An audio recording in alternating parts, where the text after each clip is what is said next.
Welcome, everybody. This is the Supreme Decisions Legal Minute Podcast, and I am your host, Supreme Decisions. And I want to welcome you guys into 2022 and Season 2 of the Supreme Decisions Legal Minute Podcast. Yes, I had to repeat that twice because it sounded so nice. But the reason why we're going into a Season 2 is because we are creating a new thing. And that new thing is more focused on getting you guys the information that you're looking for in a more timely manner and actually setting up to be something greater than we were last year and the year before, because it's about constant improvement. I want to thank Spotify, the host, and I also want to acknowledge them for their continued support and motivation, to which they are aiding us in growing. They're putting us in multiple countries, and also they're opening up Spotify video podcast. So that's why in the future you will be able to see me in either the studio or, hell, for this part, like today, my mobile studio, because I have the Yeti iPhone, the Blue Yeti microphone. Thank you, Christian, your family. We have the Zion gimbal, the Smooth 4. We want to thank Felicia Turner for that one. And we have the MacBook. So you know I'm going to keep it rolling, going to keep it going. A lot of recording will be done for now on my iPhone. We'll probably be doing some other stuff later, but you know, it is what it is because it still has great picture. And you know, you get to see the shine for those that want to watch the video. I'm not sure why, but it is. You know, it's going to be there. That's going to be part of our thing now. And we're going to grow we're going to be putting out material not only on the YouTube platform, we're going to be on things such as Patreon. We're going to be going to other platforms, and we're going to grow to Roku. Now, we're probably looking for April, May, but we're looking for definitely summer of 2022. And we're going to make sure we're putting out a quality product for those that are, you know, partaking of it. Now, gonna do a quick shout out to that burger spot number 3 in Jonesboro, Georgia on South Lake Parkway. Your stomach will thank you. They have great food. And Urban Gyro's Mediterranean Street Food. El Paso, Texas, 1550 North Zaragoza Drive, 79936 in Suite 202. It's Mediterranean food with an urban twist. Go stop by and get your gyros. And yes, they are absolutely wonderfully delicious chicken, beef, lamb, and they have wraps as well. So stop in, tell them Supreme sent you, and I love you guys. We're going to start rolling now. Well, today we're going to get into part 2, simply because it's not part 1 anymore. But the one thing I actually want to point out is there are a lot of things that I am going to be doing differently from here on out. And before I get into that, I want to talk about something. Because on last week I had a comment that was left in my comment section, and I thought it was hilarious. And it was, young man stated, "We don't need any more." This is not how he sounds. I'm just throwing something out there. Anyway, we don't need any more Supreme Court cases. We need to know how this works. Now, I agree. But my response was simple. If you look at my computer screen, which you're not going to do right now simply because I haven't set the camera up for that. But there are motions that I've written, as well as templates from Harvard Law Review, other court cases that go along with Harvard Law Review. And Harvard Law Review is responsible for putting out the most successful attorneys throughout the world. Now, what does that have to do with you? Well, You look at one of the most prestigious colleges in the world, damn the country, the world, and they give out free information. The reason why I brought that up is because of something simple.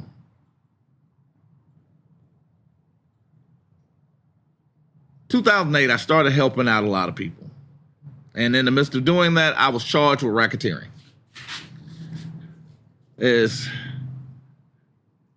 Racketeering influenced corrupt organizations. I was multiple counts of that, and then that led to 108 individual counts. Of all the people I helped them for free. Why? Because I wanted to make sure the battle was part of what I was going into. I wanted to make sure they were fighting. I was dragging them into court and kicking and screaming, we're going to fight this. Well, going back to my man Jay-Z. Many of you actually probably don't even like the fact that I bring him up, but I want you to understand something. Jay-Z says a lot of things that most people need to hear. In a song, he states, lyrically, I'll be Talib Kweli. Now, most of you have no clue who Talib Kweli is. Why? Because he doesn't speak gangster. He speaks upliftment, enlightenment, growth.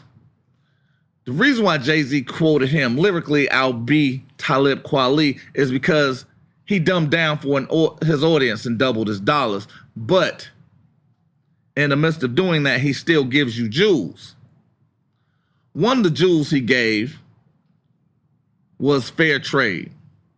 He said, you know the price of everything but the value of nothing. He then repeated it. You know the price of everything but the value of nothing. Now, the reason why I brought up my court case is because, again, I helped hundreds, close to thousands of people between 2008 and 2010 when I was formally charged with RICO.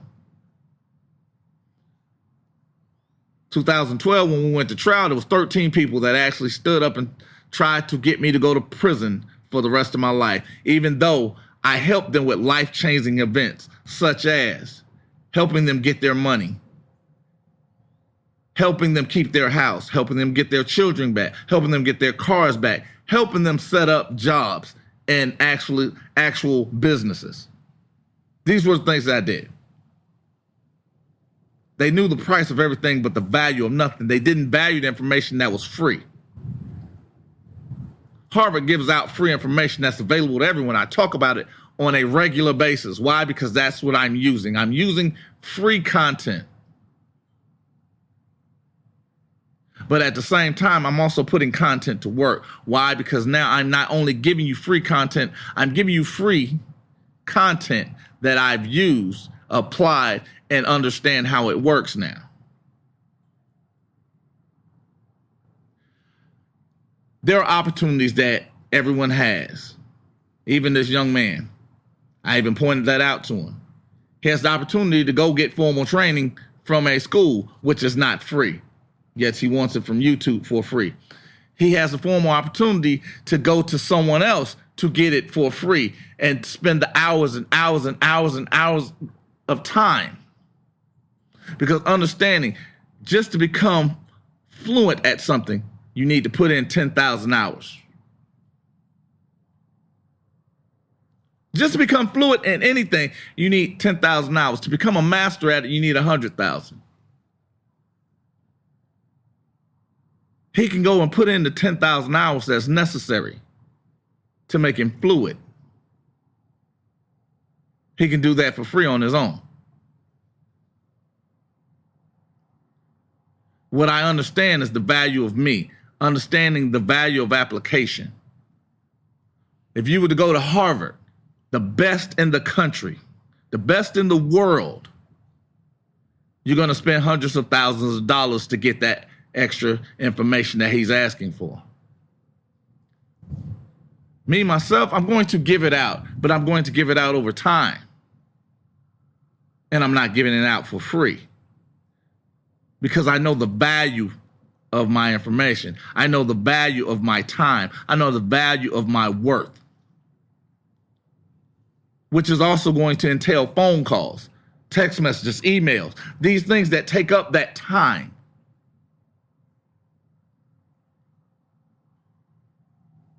Because if I'm doing it for free, you don't value anything that I'm giving you. You're living with the expectation of me giving it to you. You're living it with the entitlement that is owed to you. When in fact, I don't owe you anything.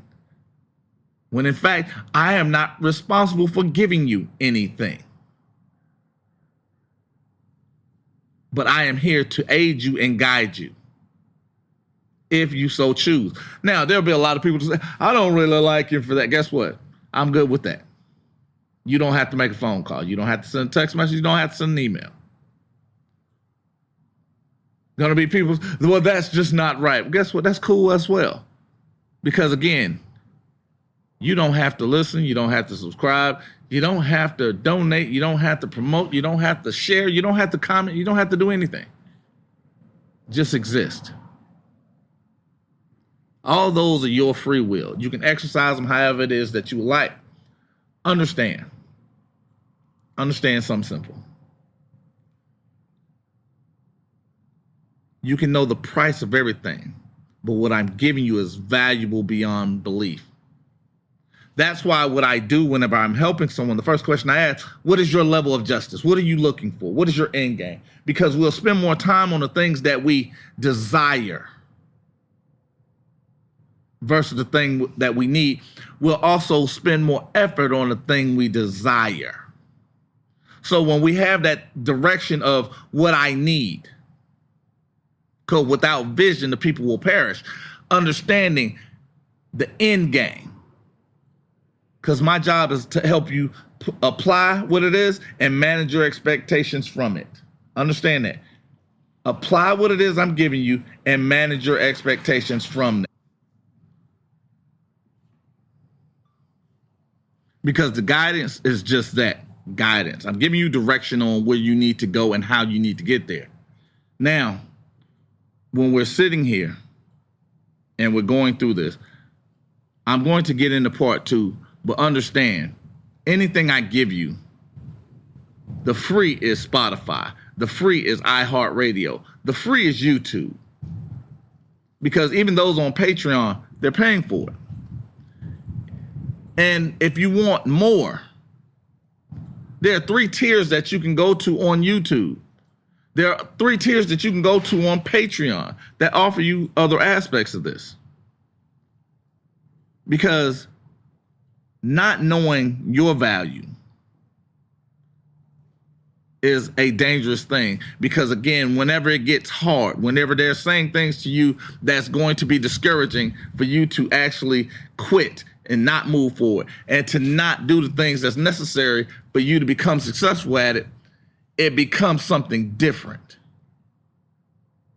I want you to understand, it becomes something different because now you're moving with expectation. So when you lose a battle, it's okay because you're expecting to win the war. When you stumble here, when they misdirect you there, you understand that the war is your goal. There will be casualties. And even like Jigsaw, there will be blood. You will have to become a monster at some point. But it's the managing of your expectations is what's most important. Now, the reason why we're going into discovery in this at this depth or whatever is the understanding of simplicity. Because everything we're doing, we need to be direct and simple. The first part of the direction is putting it in writing, being very detailed in what we're looking for. Also understanding what it is they cannot do, and if they are doing it, how they must do it. So I'm going to cover a couple of things in here. I'm going to finish going through discovery. But I'm also going to give you a couple of the counters that they may use and how to take those away. Because just like I told you, at this point, some point this year, we're going to start working on a new series, which is called Weaponizing Your Defense. And it's simple because the things I give you, it's how you confront your witnesses against you. Discovery is a key point in confronting the witnesses against you. Because even one of the 3 or 4 possibles, because I've given you 3, but depending on your matter, on how it's going to be structured, or if it is structured, those 3 at all, I give you a possible. And the one thing I love about it is codified. And I think I found it in 15 states that I've actually worked in and looked in, Louisiana being one, Georgia being another, Texas being a third, North Carolina, I think 4th. So they're in these places, California, but it's called the Revocation of Presumption. So you revoke presumptions, which means now they cannot assume any evidence. And any right you're choosing to exercise must be done in writing. See, I gave you a Supreme Court case on that. I want you to understand. I gave you a Supreme Court case on that because even when you say, I don't want these Supreme Court cases anymore, you must still understand how they apply and why I'm giving them to you. I'm starting using repetition on that because I'm making sure it sticks. These are the things that are, what's the word? These are the things that are necessary for you to learn and grow, because that's what we're about this year. We're going to go into improving not only the quality of our videos, we're going to go into improving the quality of our podcast. We're going to improve and grow, because even looking to get on Roku or be on Roku by May of 2022 and making sure our channels are connected and the things that we're doing are put to a point of expected or expanded growth. And we want to also, again, thank Spotify for these opportunities that they're offering for us. So, went through this thing called Strickler v. Green. Green gave you 3 essential components of a Brady claim. Brady is simple, because I'm actually going to read it. Brady v. Maryland, 373 U.S. 83, 1963. Now, when does a Brady violation occur? It's when the withholding of evidence violates due process. And a lot of times that's what happens with a prosecutor, because you'll do your discovery motion. They have 10 days to turn it over.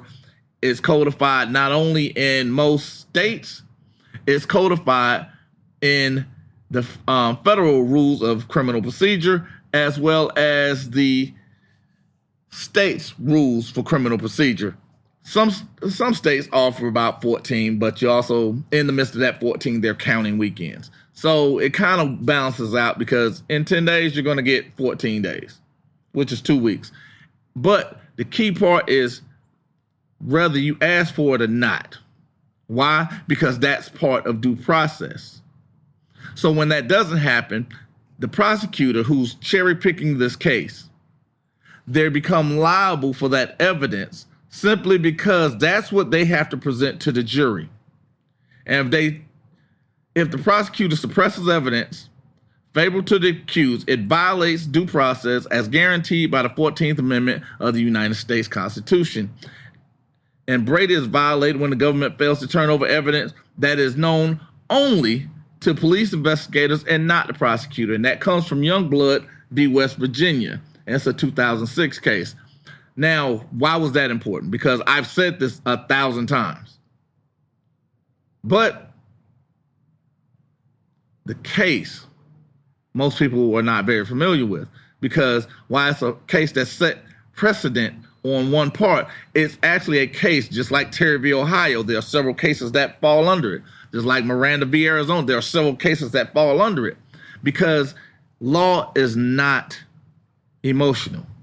It's situational, because in different aspects of Terry v. Ohio attaches to different aspects of a police encounter. Every stop does not trigger the same encounter or response. Terry v. Ohio doesn't cover every aspect of that. So there are other parts that cover that. And the Brady v. Maryland, Youngblood is one. Strickler v. Green is a second one.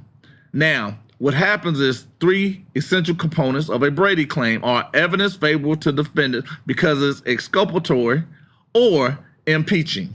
Now, when I did the video, the podcast about Giglio, police character on trial, that is part of impeaching. Now, when we talk about the state willfully or inadvertently suppress the evidence, that's where Youngblood comes in. Youngblood is whether it's known by police known by the prosecutor or not. If it's just the police that have it, they're still responsible for it. Because even if there's something done that will prejudice the result or prejudice resulted from it, that's where the revoking of presumptions come in. Because, give you an example.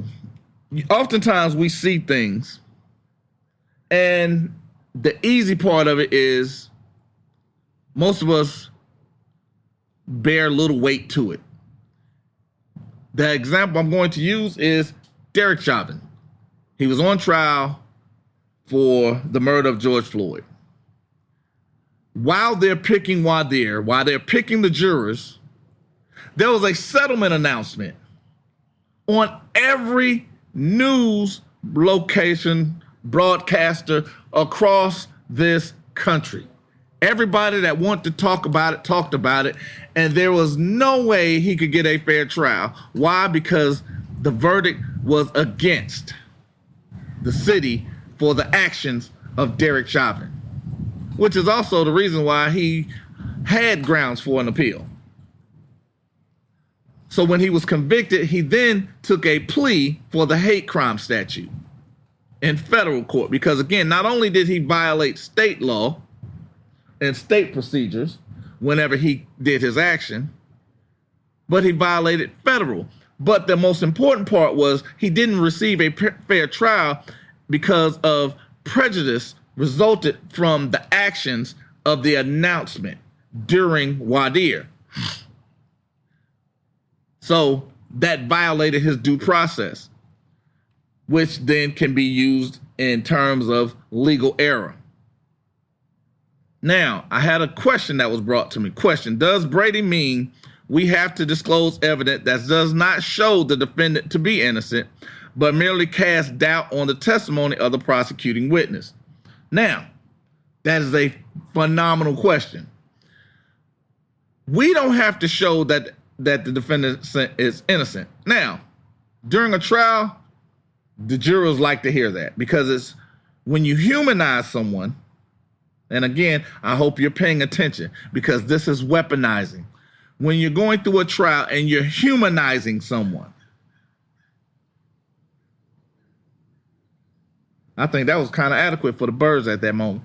But when you're humanizing someone, it's more difficult for people to actually hold them to punishment.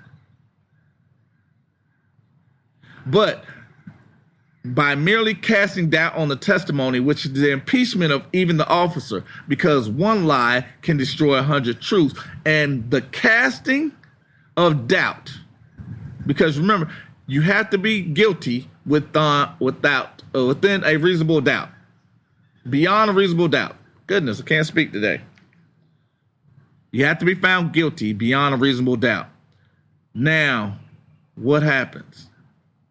As part of the painting of the picture. Now,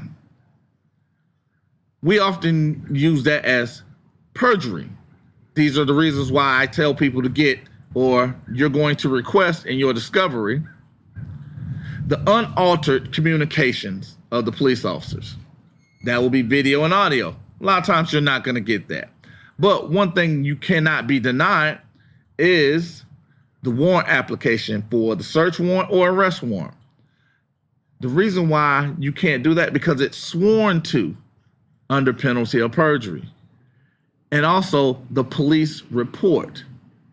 Oftentimes it's called a scene report, because if perjury is committed under oath, or the terms untruthfulness refers to a false statement, false reports, or intentionally incomplete statements.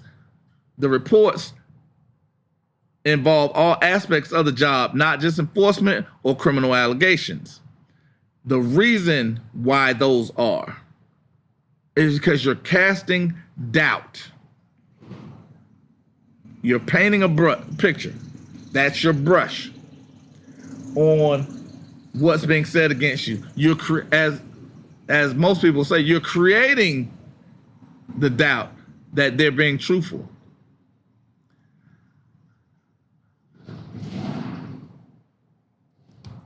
Because you can have other things such as the letter, even bias, because even if you have certain things, so I'm gonna give you two examples on this one.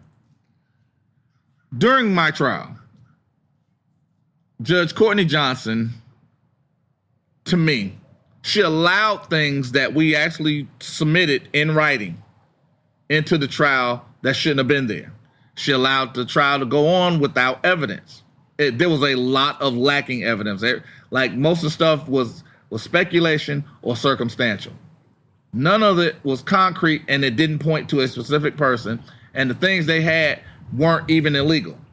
However, they referred to them as being illegal, yet on cross, there were certain things that was not allowed or objected to that she agreed with the objection.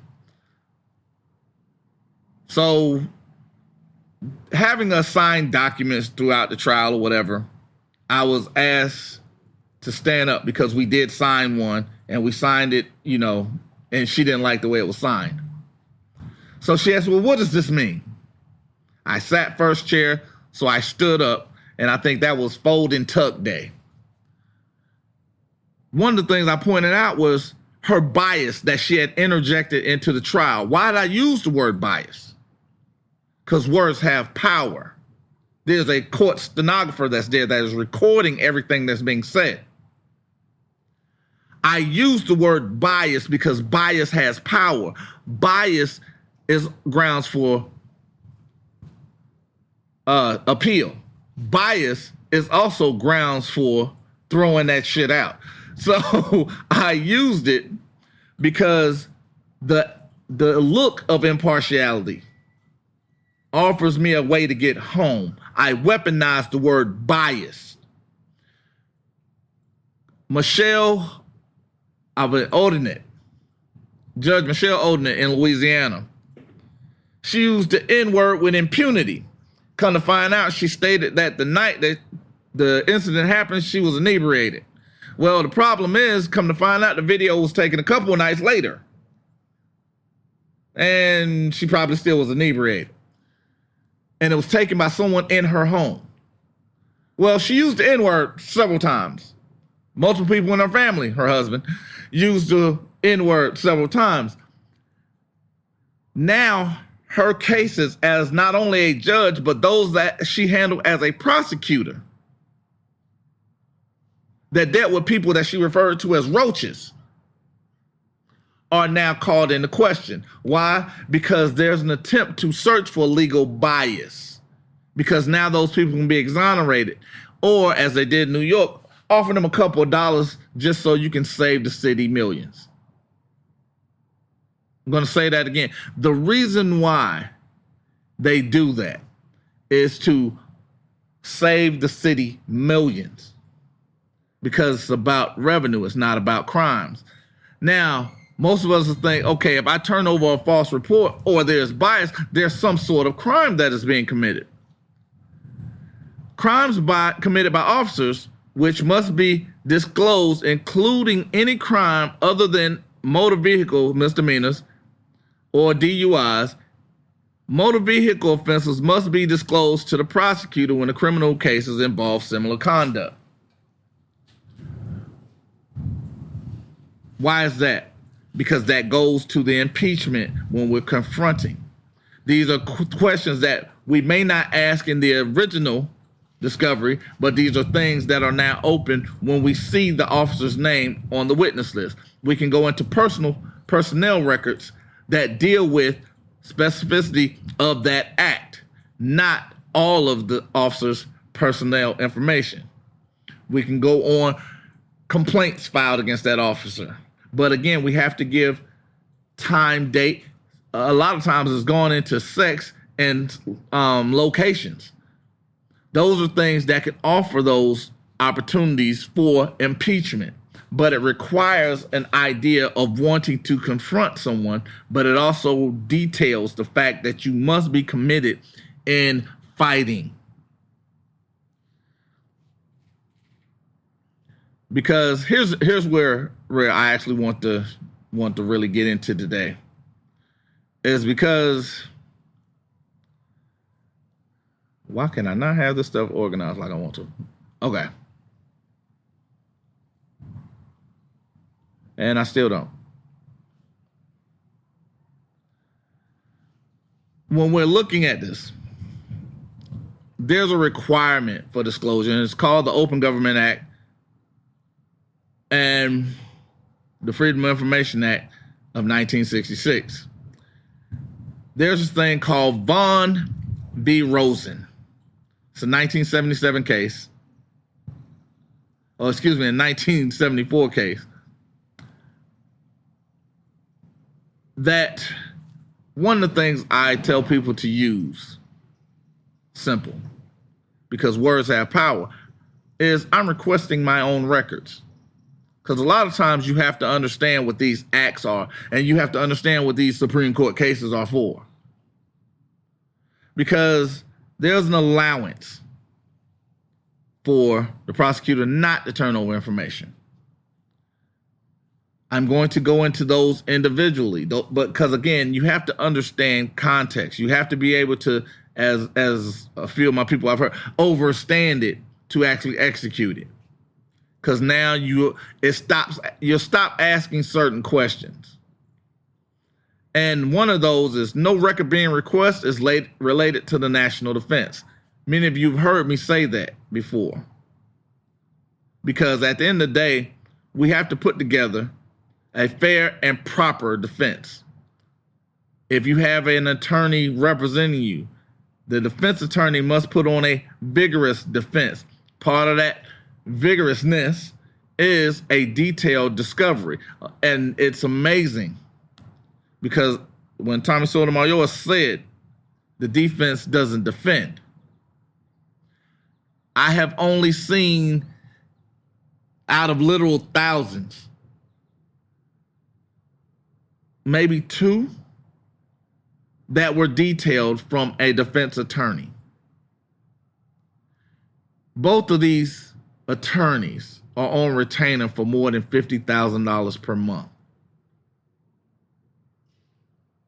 I'm going to say that one more time. I've only seen it from two. And the two attorneys that I've seen it from are on retainer from their clients for more than $50,000 per month. Now, you do the math, what that is per year. They're getting paid $600,000 a year just as a retainer, just in case shit. A $50,000 retainer. It's an insurance policy, just in case shit. But anybody else, I have yet to see it from. Two, the record is solely related to no record is solely related to internal personnel rules and practices. Now, here's the catch-22 on that one. Because you do realize the Freedom of Information Act requires or authorizes you to have the ability to get personnel rules and practices. The reason you use this record is not solely related to. It's simply because your painting is one of your brushes. Even if you ask for personnel or department policy, it's only relating to part of your defense. It's not your defense in its entirety. It's just a part of it. No record is directly accusing anyone of a crime. Now, we're not saying that a crime will not result from the request that we're having. We're just saying that it's not directly accusing anyone. Why is that important? Because if you're solely going after someone, you are now the accuser. The defense does not have to prove anything. I'm going to say that again. The reason that no record is directly accusing anyone of a crime is because once you become the accuser, the defense does not have to prove anything. You do. They are not required to turn over information that you are accusing them of doing something. Part of their defense is shutting up. You prove it. Yet when it's our turn, we want to explain. And then we get convicted without proof. I'm going to say that they shut up. We give everything else to explain. Now, I'm going to give you a conversation I had this morning that I actually thought was hilarious afterwards. I had a friend of mine sent me some information they wanted me to overlook because they was getting ready to fight their court case. First thing they did that I hate, sent me an affidavit. 13 pages. And I sat down and they're like, well, what's the problem? And I asked, why do you feel the need to explain anything? I said, well, why don't you? I said, because I'm an adult. I said, what does that mean? I said, when I was a child, I behaved as a child. As an adult, I put away childish things. I don't need to explain anything to you. One of the rules from Art of War is the simple act of saying less than necessary. Become a good storyteller because you have to leave people with that cliffhanger. They got to want more. Leave them wanting more. If you give them everything, guess what? You get information overload. Because it amazes me. I've been doing this for 3 years now, and everybody's like, give me more, give me more. But then they're saying, what else? What else? They're hanging on to the words. They're hanging on to the videos. They're hanging on to these things. Because if I gave you everything at once, your stomach get full and you'll stop watching. No point in it. But if I give it to you a spoonful at a time, keep wanting more. That's where this comes in at. Because you have to understand, and I also tell people one thing you have to do is, as an adult, quit explaining yourself. You're the defense. You're not the accused. You're the defense. Shut up. You have the right to remain silent. Most of us don't have the ability. That's the problem. That itself is the problem. Because we feel it necessary that we got to let them know why we did it. Nobody gives a shit. I mean, that's the plainest English of all. Nobody cares. 90% of people don't care you have a problem. 10% of people probably gave you the problem and they're happy you have it. So if I look at everybody that's in the courtroom, judge, prosecutor, defense, all of them have bar cards. All of them are eating because you have a problem. Then you have the jury. They're somewhere they don't want to be, doing something they don't want to do, listening to something they could care less about. There's 12 of them and 3 of those other people. That sounds like 90-10. So out of 15 people, only 3 people actually happy that you have that issue because they're eating. Your issue is allowing them to eat. The other people there don't want to be there. They give a shit. But you want to explain to people that don't want to listen to you what the problem is. Now, no record is information where disclosure would breach the privacy because these records are requested are of public records. Now, here's the flip side of that, because most people don't understand. I actually understood the context of the words have power. Had a young lady that I was dealing with, and hell, in fact, it's funny because she wasn't the only one. There have been multiple young people that I deal with that I've been helping out that couldn't understand the difference between personal records and personnel records. Say that one more time. Personal records and personnel records. Personnel records deals with someone's employment record. That doesn't. Personal records deal with their social security, phone number, and their home address. Some of those things you can't use. Some of those things are part of the requirement. So understand the difference between personal records, social security, birth certificates, things of that nature. Those are personal because you have the right to be private in your person and property. And personnel, which would deal with department issued stuff and things of that nature. And no record will harm or delay the proceedings. Now, I'm going to give you a little kick in. In fact, could prove to speed this matter along to a conclusion where the absent will serve to prolong them. Why is that statement so huge? They'll tell you, we don't want to keep putting this off. We don't want to keep putting this off. I found, even if you watch the video that actually dropped on New Year's, you'll find the beauty in that statement. Because when you inconvenience those who are cherry picking your case, it ain't no fun when a rabbit got a gun.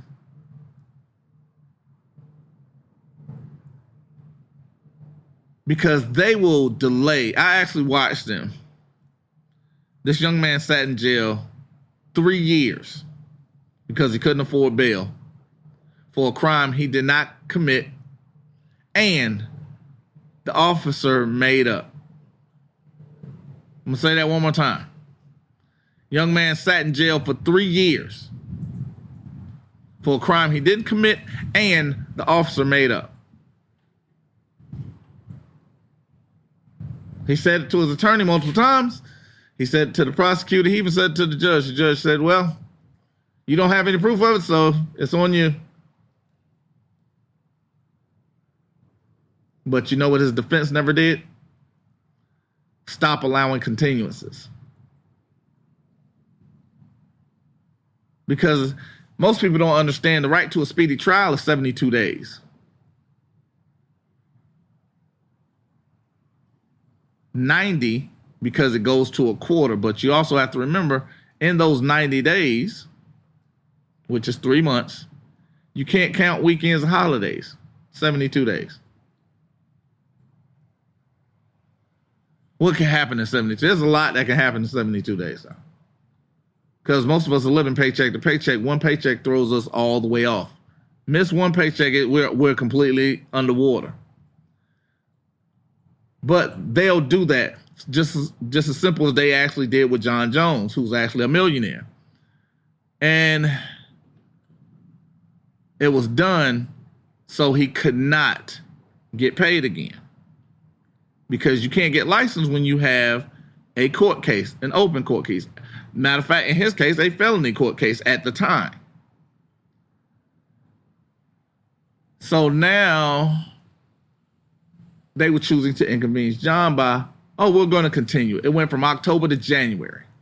It amazed me because, again, the war is on the poor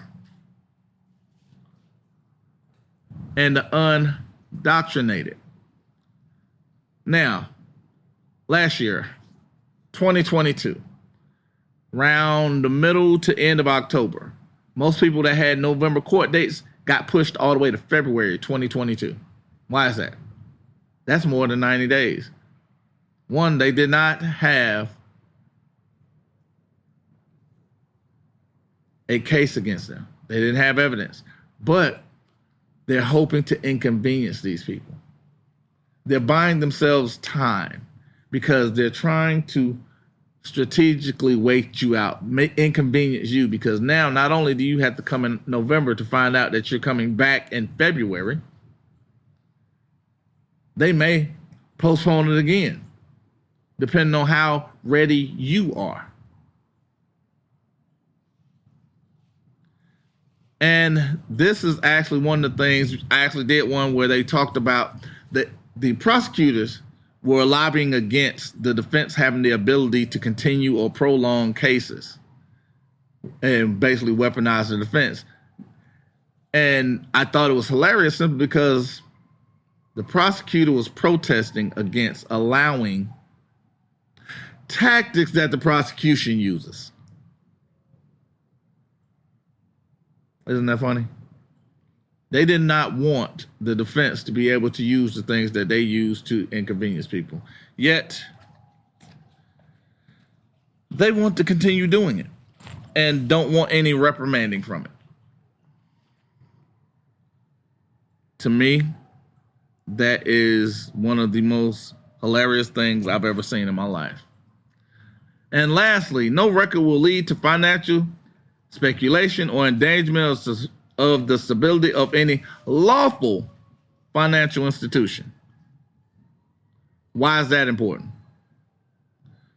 Because in this case, most cases, when you're violated by due process, the prosecutor is now liable, as well as the police officers that are involved. One of the things that you hear about is wrongful arrest. Part of that will come from a detailed discovery request. Those records or lack of records offer, because you remember, even if the police don't turn it over, the prosecutor is liable for those records. If you've requested them, they have a duty to turn it over. But you must learn how to exercise in writing. And every time you do that, you must now understand what your level of justice is going to be. So, in conclusion, you must be ready to not only fight, you must be ready to go to war. You have the opportunity to decide what the fight is worth to you, what the right is worth to you. Because any right that someone won't fight for, when you give up one, you give up them all. It's the art of the negotiation. Are you going to excuse their behavior, or are you going to hold them accountable for it? Are you going to put it in writing and enforce the fact that they must turn this over? And start telling them, yeah, we're not going to continue taking this. Because now when you're talking about those institutions, you're talking about going after a prosecutor for their livelihood, going after a prosecutor for malicious prosecution. Because continue to do something that violates someone's due process rights when they are the ones that are there to protect truth is malicious. Not only is the DA's office culpable, because just like I spoke about, you can go after the supervisors. You are the overseers. You're responsible for your employees. Just like they tell parents, you're responsible for the actions of your children. A supervisor is responsible for the actions of their subordinates. The DA rarely takes on a case, leaves that up to the subordinates. When you start going after them, it's not solely for the endangerment of a lawful financial institution. When they're acting unlawfully, that's the loophole in that statement. The actions of the DA's office was unlawful. The actions of the police department and that police officer was unlawful because they are required by law to enforce law, not statutes, codes, and ordinances. So when we're talking about these things, it becomes something different. So we have to understand that words have power. Actions are shown through the pen. Keep that in mind as we go along this journey. I love you guys. There's going to be a lot of new stuff popping up over the next 2 weeks. And I'm going to look for you guys to continue to support as we keep going, keep growing. I love you guys. Supreme Decisions, out.